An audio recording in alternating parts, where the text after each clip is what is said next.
मैं अपने ऑडियंस को कुछ बताना चाहूँगा लॉजिस्टिक्स के बारे में। अगर आपका लॉजिस्टिक्स फेल हो गया ना, तो आपके वॉर्स नहीं लड़े जा सकते। देखिए, अभी जो रशियन यूक्रेनियन वॉर्स हो रहे हैं, यूक्रेन क्यों लड़ पा रहा है? बिकॉज उसे उसे रीइंफोर्समेंट्स मिल रहे हैं। जिस दिन यूक्रेन को रीइंफोर्समेंट्स मिलना बंद हुआ, वो अपने घुटनों पे आ जाएगा और ये वॉर शायद ख़त्म भी हो जाएगा। लॉजिस्टिक्स के बारे में अब हम एक लॉजिस्टिक ऑफिसर, जो कि एक इतने बड़े एयरक्राफ्ट कैरियर पे सर्व भी कर चुकी हैं, प्रियंका मैम से मैं लॉजिस्टिक्स के इम्पोर्टेंस, उसके दायरे या उसके जो चैलेंजेस होते हैं एयरक्राफ्ट कैरियर में, उसके बारे में थोड़ा सा आप विस्तार में जानना चाहूँगा मैम आपसे। लॉजिस्टिक्स जब हम एक फौज, वो भी इंडियन नेवी के लॉजिस्टिक्स डिपार्टमेंट के बारे में जब बात करते हैं, तो मुझे लगता है कि ये आर्मी के लॉजिस्टिक्स से बहुत वास्ट है। अच्छा।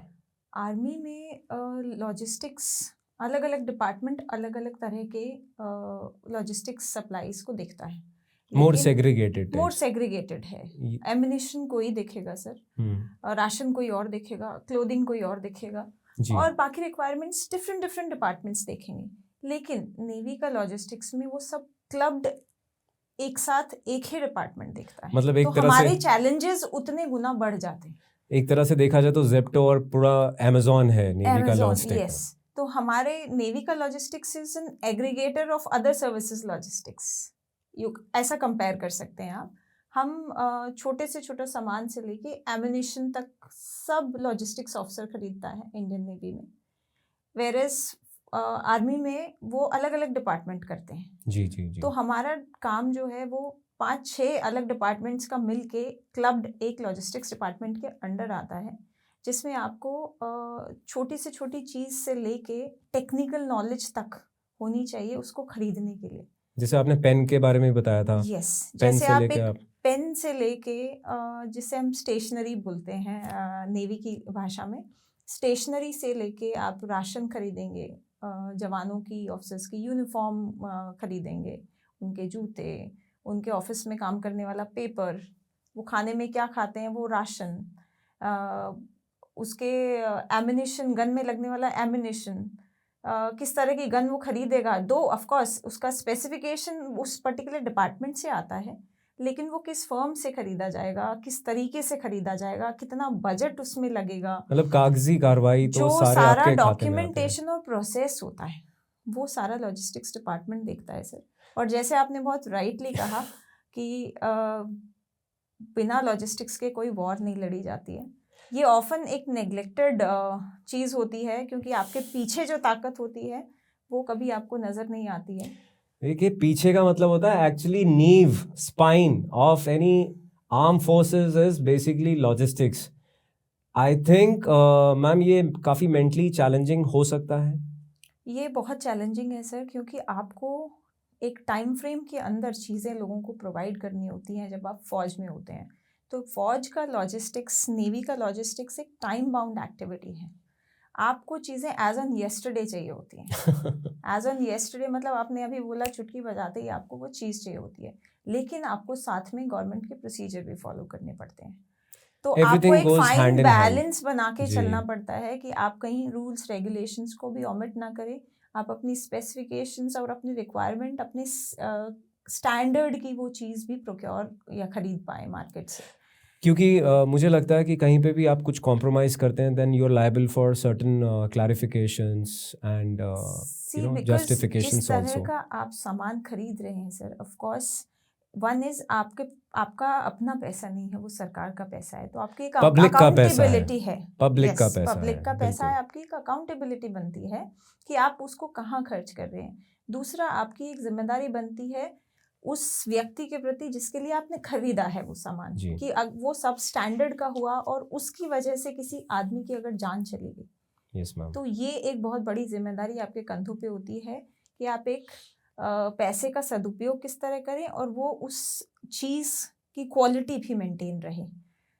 तो उसके लिए ऑफ कोर्स ये चीज़ आपको धीरे धीरे काम करते करते आप सीखने में आ जाते हैं, और आपके सीनियर्स भी आपको इस तरह गाइड करने में हमेशा वहाँ अवेलेबल रहते हैं, तो आप अल्टीमेटली बहुत अच्छा काम सबके सहयोग से कर लेते हैं।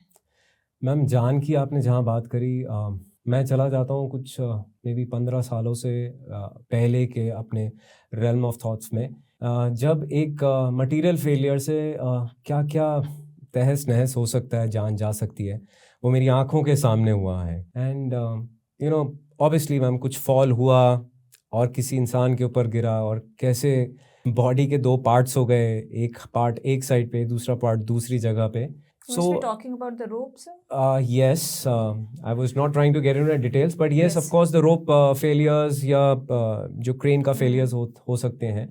So logistically अगर हम सक्षम नहीं हैं, अगर हम उसको नज़रअंदाज करते हैं, तो हम युद्ध कितनी जल्दी हारेंगे ना, क्योंकि आजकल के युद्ध डिफाइन कौन कर रहे हैं कि थकता कौन है पहले, Yes. है ना? Very true. आजकल तो सब जो वॉर्स चल रहे हैं वो चल ही इसी प्रमाइस पे रहे हैं कि कौन पहले थकेगा। अगर वो नहीं थक रहा, उसको रीइंफोर्समेंट्स आ रहे हैं, तो वॉर चलते ही जा रहे हैं। इंसान इधर से उधर हो रहे हैं, लोग अपने देश, अपनी ज़मीन को छोड़ के कहीं दूर चले जा रहे हैं, पर वो वॉर आज भी कोई ना कोई लड़ रहा है। और हमारे सामने हमारी ये जनरेशन तो ये सब चीज़ भली भांति जानती है, देख रही है, महसूस कर रही है, तो उनको ये भी महसूस करना चाहिए कि लॉजिस्टिक्स का इम्पोर्टेंस कितना होता है।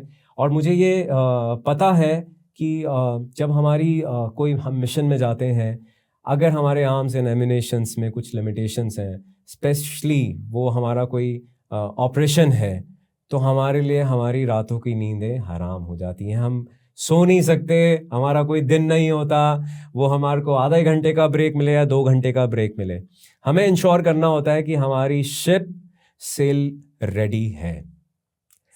और उसके लिए लॉजिस्टिक्स निर्भरता, लॉजिस्टिक्स का सपोर्ट मैंडेटरी होता है, बहुत ज़रूरी होता है। And I can actually connect to your role, you being on an aircraft carrier, managing 1,600 to 2,000 people's requirements, just not the logistics, their other requirements, their personal requirements, their resources, their human resources, their emotional resources, everything, ma'am. Everything is accountable when you see from a holistical picture, you see from a bigger picture. And अगर ये balance maintain ना हो, तो मुझे लगता है कि आपने बोला ये तो एक सिटी की तरह है, चलती हुई सिटी, सेलिंग सिटी, तो ये सिटी शायद तहस नहस भी हो सकती है। आपके पास लॉजिस्टिक्स में इतने एस्पेक्ट्स होते हैं सर एक एयरक्राफ्ट कैरियर पर, कि आप राशन स्टोर करने से लेके, एमिनेशन स्टोर करने से लेके, आपकी मशीनरी सब परफेक्ट चले, उसमें कोई फॉल्ट ना हो, उसके सारे स्पेयर पार्ट्स अवेलेबल हो, even if in the middle of the see if you need something, वो आपके पास होना चाहिए।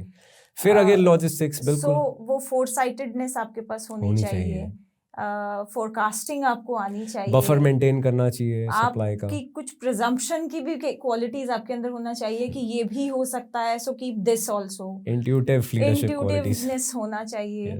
एक शिप इतना बड़ा जिसमें सर आप 1.5 टन राशन हर दिन कंज्यूम कर रहे हैं, उसका कितना राशन आपको स्टॉक करना है, उसमें फ्रेश राशन, मशीनरी लगी है, फ्रेश राशन को आपको फ्रेश बना के रखना, तो उसमें कोल्ड स्टोरेज को मेंटेन करना, how much technicalities goes, and जो कुक आपके लिए वहाँ खाना बना रहा है 2000 लोगों के लिए, उसके मोटिवेशन को बनाए रखना कि वो काम करे, अच्छे से काम करे। वो तो ब्रेक भी नहीं लेते, वो तो पूरे टाइम किचन में, या क्या बोलते हैं आपकी भाषा में, लॉजिस्टिक डिपार्टमेंट उसे क्या बोलते हैं, गैली, यस गैली।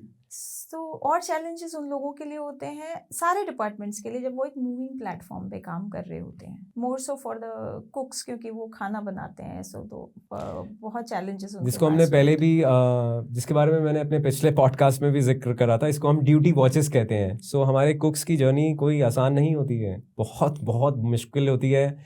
वहाँ का टेम्परेचर, वहाँ ये इंश्योर करना कि खाना टाइम पे मिले, टाइम पे बने सबको, और स्वादिष्ट भी हो। Very recently try commissioning ceremony में प्रधानमंत्री ने भी मेंशन किया कि इतने चैलेंजेस के बाद भी नेवी का खाना सबसे बढ़िया खाना है। अरे वाह। So I would actually upload the team which works tirelessly to feed these many people, because ultimately sir, khana is again a form of motivation. ये भी मैम एक तरह खाना का ही सब कुछ मोटिवेशन है है। To some extent. यस आप वो कहते हैं ना मैम, जब खाएंगे नहीं तो मैम फिर आगे जान कहाँ से आएगी। यस, बट हम रियलाइज नहीं करते हैं सर, लॉजिस्टिक्स में स्पेयर पार्ट्स एक जैसी एक बहुत छोटी चीज़, किसी मशीन में अगर एक नट टूट गया और आपके लॉजिस्टिक्स ने वो प्रोवाइड टाइम पर करवा दिया, तो how critical it is. Very critical. और तो नहीं हुआ हमको तो वो आपका डूम स्टे है। समझना पड़ेगा कि हाँ इम्पोर्टेंस लॉजिस्टिक्स की कितनी ज़्यादा है।